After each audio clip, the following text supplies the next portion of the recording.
Dan Illman, Mike Beer, race number 7 on the Preakness Day undercard at Pimlico is the Searching Stakes. We're going 1.5 miles on the turf for fillies and mares. Get involved with a DRF Bets account, especially if you are a mobile user. Preakness Day 10% exacta winners bonus you're eligible for. Go to drf.com/Preakness bonus. Here's the field of fillies and mares getting set to go the 12 furlong distance in the Searching Stakes. Now, Osare, the number 3, Violet Blue, the number 9. They're both cross-entered in a race at Belmont in a short field on Sunday. It'll be interesting to see where they go. We'll assume they'll go in here as we handicap this race right now. Let's begin with the very logical favorite, the number 5, Iki Macho. And it took Roger Atfield a while to give this horse Lasix, but she has blossomed since being given the anti-bleeding medication. And her bewitch last time out, that was a really clever ride by Jose Ortiz, but the mare did all the work.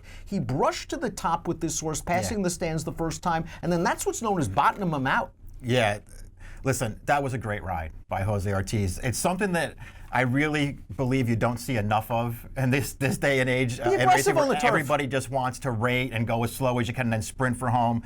Jose Ortiz started to do that early in the race, and then he decided, you know what, forget this. First time through the stretch, he sent her to the front, and he did not go slow on the lead. He went a very strong pace in there. He had everybody in drives behind him. Did Iki Macho get tired at the end of that race? Yes, she did. But she had a big cushion in there, and she made it stand up at the end. And you're right. Listen, you have to have the horse if you want to do that. And he had the horse. If she runs that race, Dan, I think she wins right back. Heck, if she runs her races 2 and 3 back, she might win this race anyway. She's a distance specialist, but it must be brought up.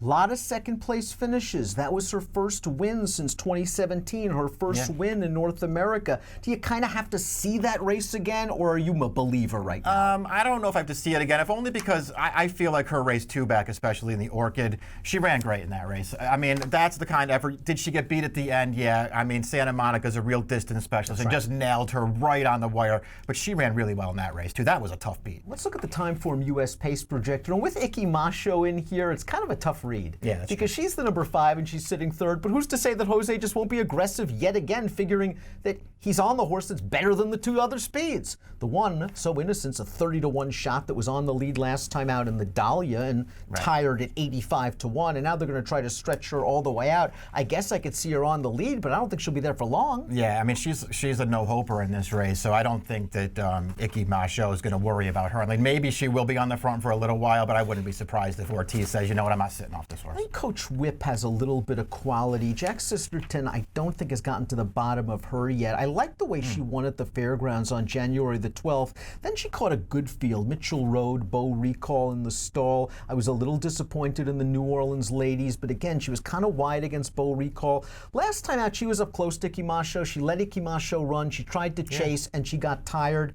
I like that they're keeping her at 1.5 miles. If I was Ricardo Santana Jr., I'd go to the front. Oh, yeah? Put her on the lead. I could see that happen. And well, it'll be interesting to see what she does, because I really feel like, I do think she might be a little underrated. I also feel like she really has to prove that she wants to go these distances, because, I mean, they tried it a couple times early on, and it's worth remembering that she was pretty good as a young horse, won her first 2 career starts. They tried to go 1.25 miles with her a couple times, and she did not get the distance either time. And then, you know, she did run a little bit better last time, but I still think it's open to question how far she wants to go. Now, coming from the back of the pack is the 2, Homeland Security, who began her career for Chad Brown and did some nice things for Chad. Multiple stakes winner, really likes the distance. You could actually argue that 1.5 miles is probably the best. And hey, she's running 1.5 miles here. It's true. Homeland Security last time out ran in the Orchid, first time off a layoff, first time for Christophe Clement. Didn't run very well. I'm willing to give her the benefit of the doubt for that race.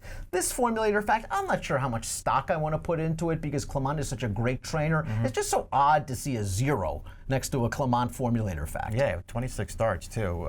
It'll be interesting to see what she is, because I kind of agree with you. You know, I think the 1.5 miles is good for her. Yeah. She did run some good races for Chad Brown, and she, you know, did win a couple of stakes going 1.5 miles too.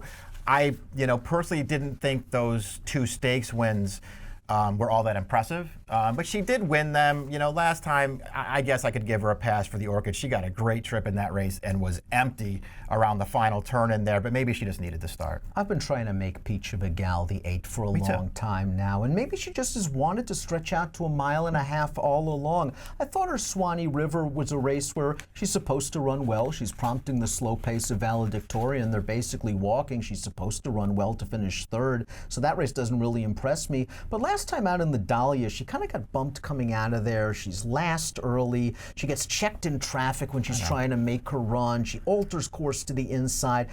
She's better than that running line looks, and that was not a bad field at all. And I think stretching out, she could be a little closer to the pace. Yeah, I think she will be too.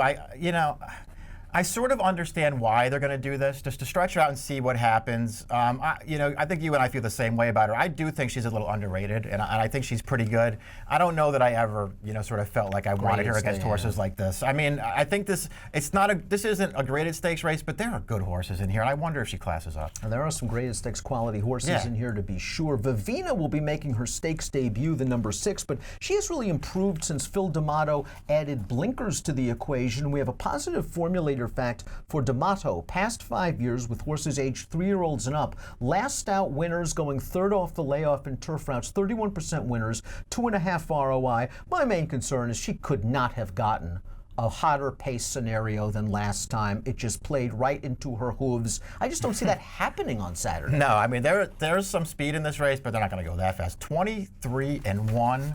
46-3 for a mile and a half last time, and she was last, and it was no surprise to see her come running at the end and sort of grind it out as the closers ran 1-2. I don't think she gets that set up. I think a fascinating runner in here at a big price is the 7 Layla Noor for top-class trainer Arnaud Delacour. Sort of did some good things as a 2-year-old, third in the Grade 2 Demoiselle behind Wonder Godot. Just had an abbreviated campaign last year, and I like that they gave her time off. Why? Take a look at this formulator fact. For one, past 5 years, Delacour with turf routers aged 3 and up returning off a 6-month layoff or greater, 33% winners from a 55-race sample, a $2.70 ROI. And if you just want to say something happened to her last time out or she didn't like the yielding ground, fine. Her race in the Christiana 2 starts back wasn't terrible. No. I like that they're going a mile and a half, and this is a good dam and a good family. Yeah, only 2 turf starts last year, and her season was over at the end of July. So I feel like they probably didn't get the most out of her, obviously, as a 3-year-old. I will say, I always thought, she did some good things on dirt, but I always thought she was going to be a turf horse. That's what she's bred for. Her dam didn't win a lot of races, but she was a stakes winner at a mile and a half. She wanted to go all day long, a mile and a half off of a near 300-day layoff. I don't know how I feel about that, but I like this horse, and if she's going to be a big price, I want to use her somewhere. Let's talk about the horses cross-entered before we get to our top selections. The 3 Osare is very lightly raced. This will be her first start as a 4-year-old. If she runs, I would expect an improved performance. I liked her race in the Dueling Grounds Oaks last time out. It was a race where she was up on the pace. They weren't going very fast, but she won that race pretty easily, and a couple of next out horses came back to win. And you look at her race 2 starts back. I mean, Lady Montour was in very sharp form at that point. Lady Montour just had the better trip.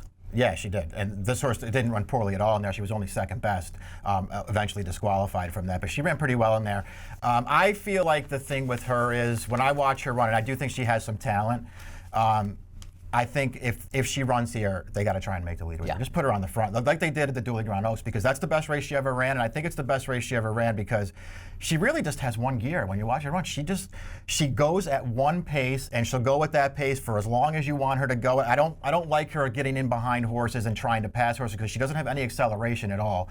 If she runs here, I would just like to see Castellano put her on the front, and I would use this horse because she's got a lot of upside, I think. The other horse cross-entered on Sunday, Violet Blue, goes out for Jimmy Toner, a trainer who we have a tremendous amount of respect for. And this mare made her first start of the year at Aqueduct, and all things considered, I thought she had a good trip. She tried to split horses, had to alter back to the rail in mid-stretch. She ran on a little bit for third, but that winner's a nice horse, Chipolata. Came back to run third in the Bogey with a 90 Beyer speed figure. I can see her moving forward. I like her underneath in single race exotics. Me too. I'll readily admit that when she came back off the layoff last year, and she ran such a big race going a mile and a quarter to win an allowance race, I felt like she just had a ton of upside. Like the distances were going to be great for her, and she was just going to really improve as a 4-year-old. And as it turns out, she really didn't do that. So I was a little disappointed in her. She ran fine last time off the layoff. She can get a piece of this, but I'm not using her on top. Let's take a look at who you're using on top in the searching stakes. You're going with Icky Masho. Yeah, Listen, again, the last 3 races have just been too good. She's got tactical speed. She loves the mile and a half. I mean,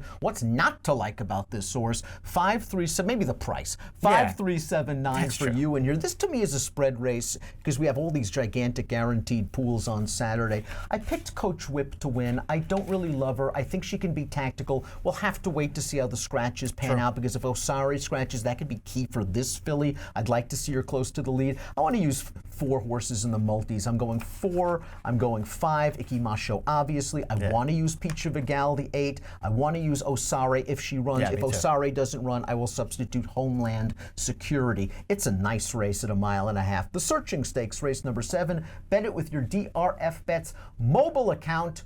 Preakness Day 10% exacta winners bonus for mobile users. DRF.com/Preakness bonus for the details. Approximate post for the Searching 2:07 Eastern. Good luck.